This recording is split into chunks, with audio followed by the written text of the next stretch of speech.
Genesis, chapter 34. Now Dinah, the daughter Leah had borne to Jacob, went out to visit the women of the land. When Shechem son of Hamor the Hivite, the ruler of that area, saw her, he took her and raped her. His heart was drawn to Dinah daughter of Jacob. He loved the young woman and spoke tenderly to her. And Shechem said to his father Hamor, "Get me this girl as my wife." When Jacob heard that his daughter Dinah had been defiled, his sons were in the fields with his livestock, so he did nothing about it until they came home. Then Shechem's father Hamor went out to talk with Jacob. Meanwhile, Jacob's sons had come in from the fields as soon as they heard what had happened. They were shocked and furious, because Shechem had done an outrageous thing in Israel by sleeping with Jacob's daughter, a thing that should not be done. But Hamor said to them, "My son Shechem has his heart set on your daughter. Please give her to him as his wife. Intermarry with us, give us your daughters and take our daughters for yourselves. You can settle among us, the land is open to you. Live in it, trade in it, and acquire property in it." Then Shechem said to Dinah's father and brothers, "Let me find favor in your eyes, and I will give you whatever you ask. Make the price for the bride and the gift I am to bring as great as you like, and I'll pay whatever you asked me. Only give me the young woman as my wife." Because their sister Dinah had been defiled, Jacob's sons replied deceitfully as they spoke to Shechem and his father Hamor. They said to them, "We can't do such a thing. We can't give our sister to a man who is not circumcised. That would be a disgrace to us. We will enter into an agreement with you on one condition only, that you become like us by circumcising all your males. Then we will give you our daughters and take your daughters for ourselves.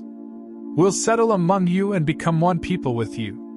But if you will not agree to be circumcised, we'll take our sister and go." Their proposal seemed good to Hamor and his son Shechem. The young man, who was the most honored of all his father's family, lost no time in doing what they said, because he was delighted with Jacob's daughter. So Hamor and his son Shechem went to the gate of their city to speak to the men of their city. "These men are friendly toward us," they said. "Let them live in our land and trade in it. The land has plenty of room for them. We can marry their daughters and they can marry ours. But the men will agree to live with us as one people only on the condition that our males be circumcised, as they themselves are. Won't their livestock, their property and all their other animals become ours? So let us agree to their terms, and they will settle among us." All the men who went out of the city gate agreed with Hamor and his son Shechem, and every male in the city was circumcised. 3 days later, while all of them were still in pain, 2 of Jacob's sons, Simeon and Levi, Dinah's brothers, took their swords and attacked the unsuspecting city, killing every male. They put Hamor and his son Shechem to the sword and took Dinah from Shechem's house and left. The sons of Jacob came upon the dead bodies and looted the city where their sister had been defiled. They seized their flocks and herds and donkeys and everything else of theirs in the city and out in the fields. They carried off all their wealth and all their women and children, taking as plunder everything in the houses.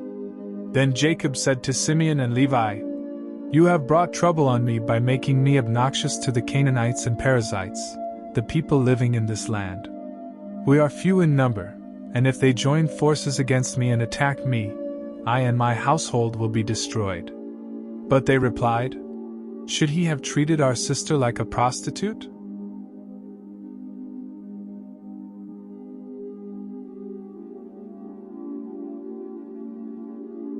Matthew chapter 1. This is the genealogy of Jesus the Messiah, the son of David, the son of Abraham. Abraham was the father of Isaac, Isaac the father of Jacob, Jacob the father of Judah and his brothers, Judah the father of Perez and Zerah, whose mother was Tamar, Perez the father of Hezron, Hezron the father of Ram, Ram the father of Amminadab, Amminadab the father of Nahshon, Nahshon the father of Salmon, Salmon the father of Boaz, whose mother was Rahab, Boaz the father of Obed, whose mother was Ruth, Obed the father of Jesse, and Jesse the father of King David. David was the father of Solomon, whose mother had been Uriah's wife.